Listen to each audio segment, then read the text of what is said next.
looking after themselves by hard work. Immediately somebody comes with a big bag of money, get out of the way. We don't want to see you. You're unsightly.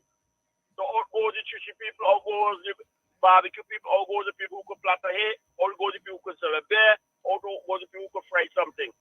Instead, they want to put in place perhaps a controlled environment. We'll tidy up the area.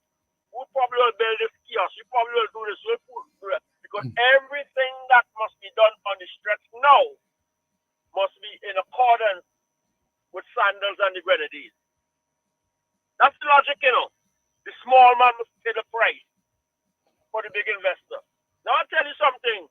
And this is how you have to understand the difference in a approach to business development. In Barbados, where you have large hotels, very large hotels, because many hotels know that rum shops are an attraction to tourists, inverted commas. You know what to do, bud? You know what to do? But yeah, listening here. Inside of the hotel plan, they build buildings that look like rum shops outside on the street on their compound. So you can go into a Bajan rum shop on a hotel compound. Okay. And get the feel that in a local rum shop. That's one way to do it. You understand? I have many years ago when I used to take on politics more seriously in some sense, used to make the point, you know, that when we have guests come here, for example, at Young Island, we couldn't control the environment, you know, take guests on night outs with appropriate security and provision and take them to local rum shops, you know, so they have a cultural experience of our societies. You see the logic? But our thing is to get rid of them. They are eyesores. They are an unnecessary burden on big business. And what is this for? For 500 local people getting a job. Perhaps for 500 people being able to get them onto a voters list. For 500 people being able to change the outcome in South Leeward and Central Leeward and in Eastern George. Because that's the eyes and the price that they have, you know. Because who's scratching back? That's what it is. I think Bigger Big was capturing what I'm saying. A quid pro quo, something for something. The government is very, very transactional. We are doing something for something. Forget about all these expressions being transformative of changing and making fundamental changes to good them. You guys are crooked to the core. You also made a point this morning. And Vincent need to have the eyes wide open as to what's happening with our blessed Vincent and the Grenadines. Long time ago, it was a guy with a 20-foot schooner and 30-foot and so forth, going out to the city by gas in the morning, go catch away and come back and so on and so forth. Yes, we all agree now, hold on to this blue economy talk and so on and so forth. But now we want to go, as Fridays open up their eyes, to get the trawlers to start to make thousands of dollars. You know, when only trawlers, not fishermen what's it for years, you know. The government. Individuals who have money, who could spend $300,000 and $400,000. Midge, let me just cut in. I was having some technical issues. I got Dr. Friday in. Thanks. I take my departure. But we end up seriously. I made that. Dr. Friday, okay, I think we're good to go. Let me We're good to go. I don't know what's happening. How are you doing? How are you doing? We got you in okay. How are you doing, bud? I'm good. Good afternoon to you. Yes, good afternoon. All right. I mean, the issues that you've been raising this morning. Well, first of all, let me say good afternoon to everybody. But here in St. Vincent and in our diaspora, people all over the world, thank you so much for being a part of the program today. And we know you could be doing other things, but you're spending your time here with us, and hopefully we'll have we'll learn from one another. But we have, as you know, 6 homicides in St. Vincent. We don't like to keep track and count on these things, to keep breaking records year after year, but it is important because we have to demonstrate or to remind people that where we are now is really, it's uncharted territory. It's not the place we want to be with respect to the murders in St. Vincent and the Grenadines, especially since so many of them remain unsolved. Too many of them, people just simply are not held accountable, and that just creates a more difficult situation, to put it mildly, for us, because more and more of these events or incidents are taking place and people are not being held accountable. So it's a sad statistic, but it's one that we have to highlight. Not that we ever get used to it. We should never get used to the fact that every year we seem to be going more and more with more and more killings in St. Vincent, becoming the most violent country in the Caribbean and possibly in the world. This is not the place that we want or love and know and call our home. It is becoming a place where people are just always pointing a finger and wondering what the hell is going on in St. Vincent and the Grenadines. And there's so many other ways in which this is happening. But you were talking, Major spoke there just now about the blue economy. We talk about building economy, and you've heard us in the New Democratic Party that I have highlighted 5 priorities for us in government. And these will take care of a lot of the problems that we're encountering now. First is to create jobs, and more jobs and better paying jobs.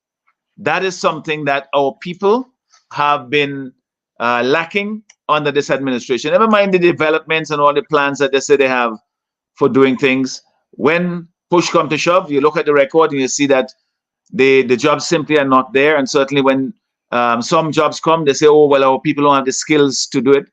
And then when they go and they bring other people in, and then you're hearing all kinds of things. Now it's our farmers and our fisher folks, simply they seem like they don't have the skills or the means or whatever to be able to come to supply sandals or any other resort with food, fresh food and fish, seafood. So our people are always being shortchanged by this government. They're always being left to feel that somehow they are in the back of the bus, so to speak, that we are never capable, are able to develop ourselves or to benefit from the projects that are coming, or they say that are coming. And we will hear more about that as we go through the rest of this week, because it's important for us to highlight to the people that the reason why this country is in such terrible situation, why your lives are not getting better, is because they promise a lot of things and they simply don't deliver them. They will have the high profile thing.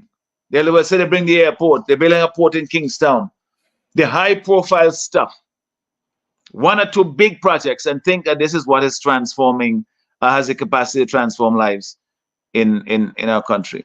And then you have the private sector development, like the Sandals Hotel, which I heard a caller earlier on was saying Sandals on the ground. So the point is that we have to make sure that we benefit as much as we can from having this major hotel chain, having a large hotel establishment here in St. Vincent and the Grenadines.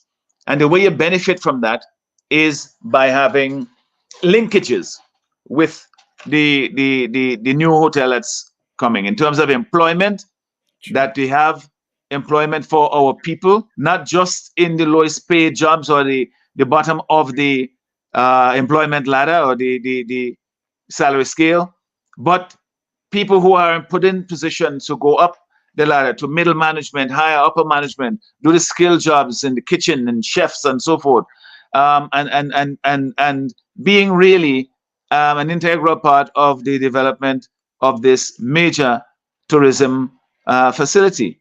That is what we want. It's not a question of being, some people are, oh, you're anti-Sandals. We are not. We've always said that this is something that is beneficial if we can make an arrangement in such a way that the people of this country, we understand that the people of this country are our primary concern. And so that when these developments come, we try to negotiate to get the best deal we can for our people. We still don't know what is in the agreement that the government made with Sandals. What is in the agreement that the government made with Sandals? We don't know what's in that. And we have to hold them accountable by telling them that this is something that we must be able to know as a people, because we made concessions. Sure. We gave things in return for this development to come. And so if we don't hold the government accountable, we will be essentially just telling them, or do whatever the hell you want, whether people benefit or not, then they do. If they don't, they don't. That is not what we want to see happen here. And, it's quite a sad state of affairs that you have this major development taking place and people are looking on the sidelines and asking ourselves, how are we going to get a piece of the action? How are we going to benefit from it? I mean, it was an extraordinary statement for the Prime Minister to say that Sandals is not going to be buying from the individual farmers or individual fishermen. And where is the government in all of it?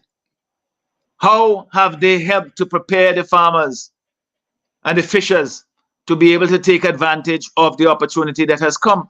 They told us in as recently as the last budget address by the Minister of Finance, he said to the people that tourism, the hotels are coming, there's tourism opportunities that are coming online, and this will bring opportunities for our people.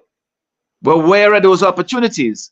If you are saying that in one of the most important aspects of this development, where you supply to the tourism entity, to the hotel, let's put it as people understand it, that if you're not in some sort of a big entity, I don't know what exactly that this means. Does this mean then that the local fishermen, they have to sell to somebody, and then they will then sell to Sandals? They have to be a middleman, which means they're getting very little. Is it the same thing with the farmers? I mean, how come other hotels buy from farmers? Exactly, and not only he named an entity, which is the rainforest. Interestingly enough, right, and we know that there are connections. Sandals is a business. Of course, they're looking for the best deal that they can do, and they're looking to do in the same way that any other business would want to do. You hope that as good corporate citizens, they'll be looking for the bigger picture. But the government has a responsibility to say, well, listen, I am looking out for St. Vincent and the Grenadines. I am looking out for the people of this country, and I am going to make the best deal or bargain I can for the people of this country. Not just to say, make it easy and smooth for the developer to go about and do their thing. And then the rest of the people are playing catch up to try to figure out how can I benefit a little bit from this major tourism development that has come here. And when they come and they promise the government, they promise all of these things, so long ago. First of all, let me go back a bit. Where Sandals is located, North Buckerman Bay, as you know, resort used to be there. That was something that was supposed to have opened since way back when, 15 years ago. So Sandals took it over, and they're going to develop it, and they're going to create a functioning major hotel on St. Vincent and the Grenadines. And that is something that we need in the mainland in particular, but we need it in the country. And so the government will have done certain arrangements to encourage them, to entice them to come and to give certain concessions. And we need to know what they are, because in return for that, the expectation is that then we will have a lot of the economic benefits that usually come with such a major investment. And this is where the worrying question now arises, because we are having asking questions that should have been answered a long time ago. That is, how are farmers, how are local producers going to be benefiting from this? How are they going to be integrated into the buying and selling that is going to be done at this hotel, other hotels in the country. This is not a point now where you should be at this point asking the question as to how you're going to do it. Or saying to the farmers and the fisher folk that you have to come together now, is you have to step up to the plate. You know, it's essentially they're the ones who have been failing. You know, in the same way that the Minister of Finance said in the last budget address, oh, you have so many business opportunities, so many construction projects, so many things that this government is investing in. And we are trying to create partnerships with the private sector, but the private sector have to get their act together and take the opportunities, because if they don't do so, this is what he said, Kamala said this in his budget address, then, you know, others will. Who are these others? You're going to bring other people inside the country to compete and to take away opportunities from our local business people or local workers or local suppliers? What is the role of government to ensure that these people are in a position, that they're put in a position so that they can benefit from the developments that are coming? Is it only that their interest or their approach is to get the developer to come here, start their thing, and they do their business, and they can go and have conferences there and have big meeting and so forth, and show off that they have this big thing opening? You have big conference going on there. And then the little man, the fisherman, and the farmer, he's standing by the sideline and say, what the hell going on here? Where's my piece of the action? Eh? You know, you call that development, but man, this is the kind of stuff they did back in the 60s and 70s and whatever. We learn from that. And when I say it all the time, you know, that development is about people. You don't quite understand what I'm driving at, but this is precisely what I'm driving at. It's not about big projects. It's not about big shiny objects, whether it's a hotel or a fisheries complex in nowhere, or a port or an airport and so forth. Of course you need those things, but they are in service of creating opportunities for people. Otherwise, what's the point? You spinning top in mud. You're not doing it just to prove it can be done. You're doing it because you want to bring development to the country, opportunities to our people, jobs for our people, better paying jobs for our people. That is our priority. And as I told you, that we will do so because we have outlined a plan to develop the 4 pillars of our economy: agriculture, fisheries, that is the blue economy, the tourism sector, which is what we're talking about here, and also what we call the new economy, including information technology, call centers, and so on, new areas that we've never done before. But then other areas that we have been doing for a long time, but don't see them necessarily as a part, an essential part of the economy. That is the handicraft industry, the entertainment industry, the arts and craft and so forth, sports. How do we make these part of our economic activity that drives growth in our country? We have to look at that as government to bring all these elements together, because there's no one magic solution that is going to give us economic growth and prosperity. We have to eke it out. We have to scratch and scrape from every angle. And we must do it in alliance between the people and government, not just with alliance with the government and foreign businesses. We are not against foreign businesses. You know that. We are in favor of having our government, our party, is a party that favors having the private sector do the development in the country. We were positioned on the political spectrum as center-right, meaning that we have the state, of course, in a small country, you play a role in the development of our country in promoting businesses. But we rely on private investors. If we could get them all from domestically, I would prefer to have that. But we know that we don't have that much in terms of the capital to develop the major projects. So there's where you rely on foreign direct investment, which is private sector investors like Sandals, like other hotel developments you see around St. Vincent and the Grenadines. But the objective there is to have that development come because we have an environment that encourages it, but primarily so that it can create jobs and opportunities for our people. And by opportunities, I mean to do business, to trade, to provide services, to provide goods to these entities, so that you have a spin-off from the one major project that is doing its thing. They having tourists come in and so forth. They make money there and they pay their staff and they pay taxes. But then you have this spin-off that happens to the taxi drivers who would supply, the farmers, the fisher folk who will provide services, the professionals, lawyers, doctors, accountants, so-called, the security services. All of these are ancillary to the central purpose of a major project like, a tourism development project. But that is where we encourage our people to get a piece of the action. Sure. And this is simply, it's inexcusable that the government should be saying at this point that, fishers and farmers must get their act together if they want to be able to sell the sandals. Dr. Friday, they made no attempt. If you listen to when they speak about sandals, they have all the things in place. They dot all the I's, they cross all the T. But when it comes to the people, there was no preparation.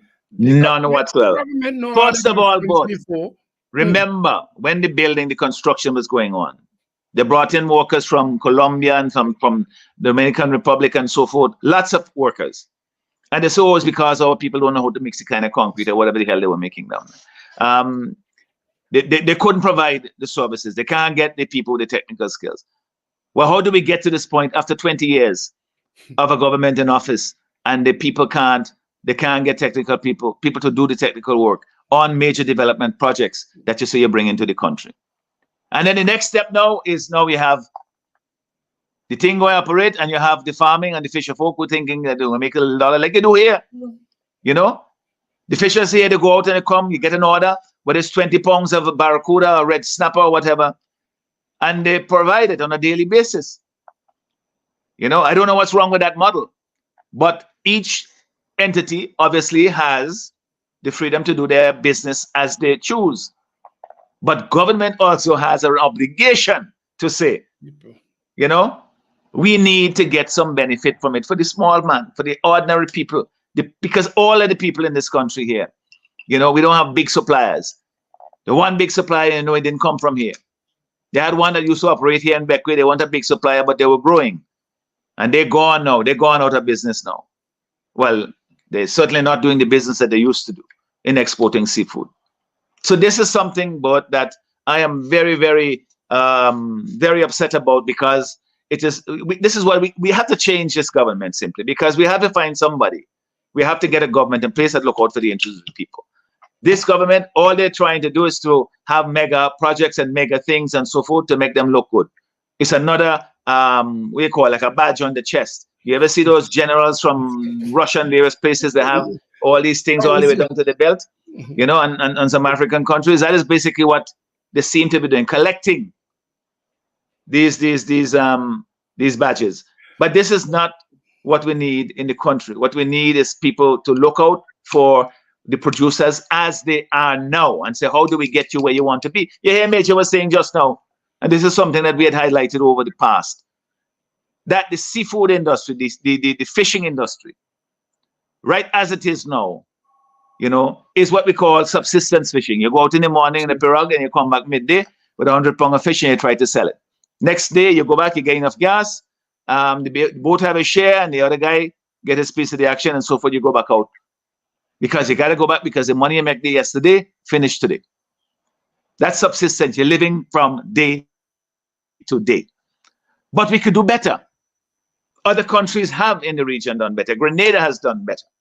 Where you need now to bring the level of our fishing industry up so that our fisher folk, they could go out in bigger boat, they have better equipment, and they could stay out for longer periods of time. And of course, you have a better chance of having a catch that enables you, when you come back, to be able to sell, and they have a little bit money extra. You could then invest in another boat, or fix your house, or send your children to school, or have something set aside for a rainy day. All of these things are possible. The government said for the last 20 years, since 2005 or 6, somewhere around there, they said they have a plan to expand the fleet, and they have money to do it. and it still hasn't been done, and you're telling people now in this day and age that you have a plan? What kind of plan could that possibly be that takes you so long to get it off the ground? It is ridiculous. They're playing games with people's livelihoods and people's lives. And they promise and they promise and they don't deliver. They have one big shiny object. They say, oh, we build the airport. Fine. Now, how do we integrate that with the rest of the economy so that ordinary people can benefit? They say they build a port. All right, fine. I say, you start it, I will finish it. You know? You build the airport, I will make it work. And when I say make it work, I don't mean just allow it to bring in planes and send out planes. I mean make it work for the economy of the country so that people can derive benefit from it, not just paying more and more taxes to keep it open. That is what we need to focus on. And we don't see that here. Promises, promises. But the other day, we went up to Montreal, you know, in Maricoa constituency, near Richmond Park. We went up there to see the greenhouse that they have there. This was supposed to be, it was done with money from the European Union under the banana accompanying measures, BAM they call it. It took us 2 extra years, if not longer, to spend the money that they allocated to us, you know. St. Lucia and they hadn't spent the money even before the time frame. I think it was a 5-year project. But never mind, we had to get extensions to do it. And they get extension. You remember one time when European Union people were coming here to look at the status of the project, and they had people in orange uniforms going up there, putting in, taking plants and so on, putting them in to make it look. They took prisoners up there to put in plants to make it look like the thing had been functioning. Well, you go up there now and see it. Not even that could make it look like it's functioning, because when we were there last week, Wednesday, it was, I think last week, Tuesday, it was padlocked. There was nobody there, so it doesn't look like it's functioning. The coverings and some of the greenhouses were ripped apart. It looks filthy. The grass, as you know, was recently cut because Bernard Wiley had drawn attention to the fact that they had grass growing up in the yard of the place, making it look like it was abandoned. This is supposed to be a demonstration project to show how our agriculture can transform from what it was in the time of banana to now into something new and more efficient, more productive going forward. That is the purpose. And it is now a failed project. You ask the question, what is going on there? Where is the belief in agriculture and in the farmer? We have said that agriculture must be and will be an NDP government. One of the pillars of our economy. And you notice when we talk about the pillars of the economy, we're talking here about the productive sectors. Because without that, you can't buy bandages in the hospital. You can't pay for school feeding program. You can't pay to keep the lights on in the schools if you're not producing and earning. You can't borrow and beg for everything.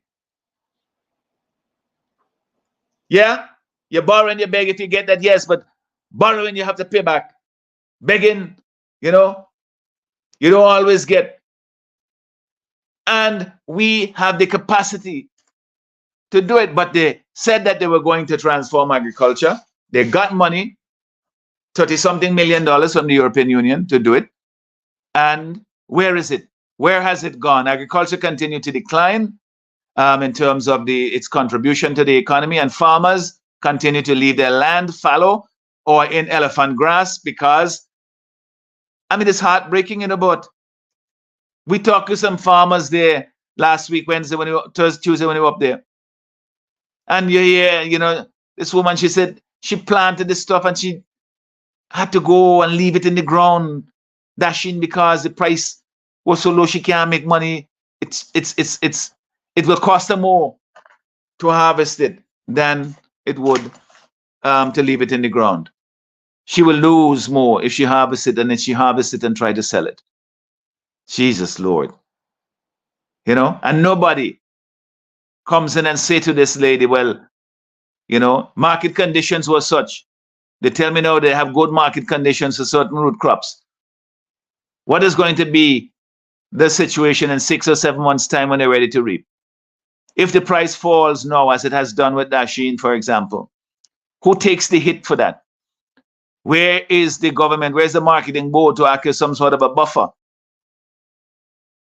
between the traffickers and the farmers, the buyers overseas and the suppliers here, so that they can make a living? When it's high, you make money. When it's low, you lose money. There has to be a balance in between there where they can have a constant supply and have a profitable return on a regular basis to encourage farmers to invest. They're not foolish. They're like anybody else. They're not going to go and plant and plant and plant, not knowing that if you reap, that you can't sell it. And then that is if you get the chance to reap it. Because everybody we spoke to up there, any farmer you talk to, they will tell you that the thieving of their animals and their produce is what is crippling them, and they get no help from the government. But this is why at the meeting that we had in South Central Windward the other day,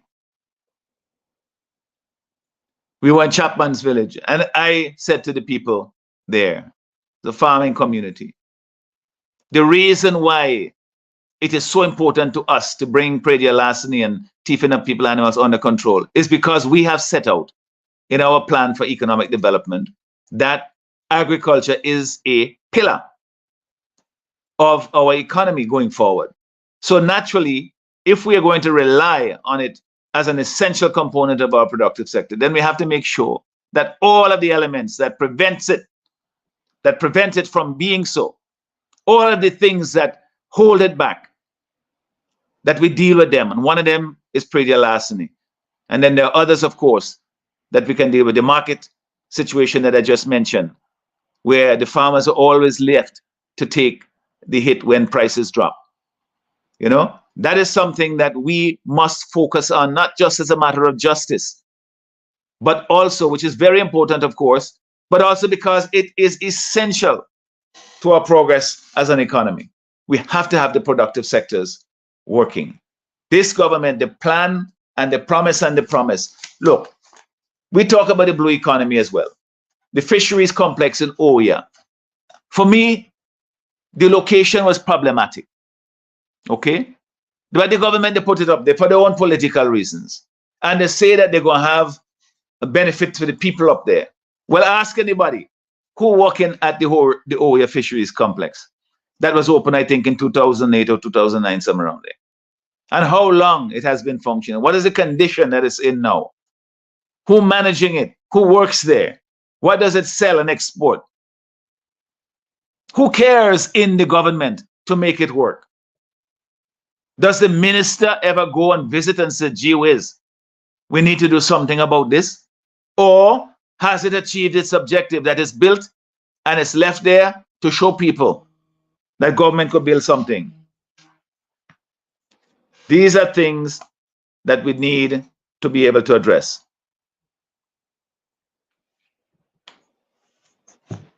So, but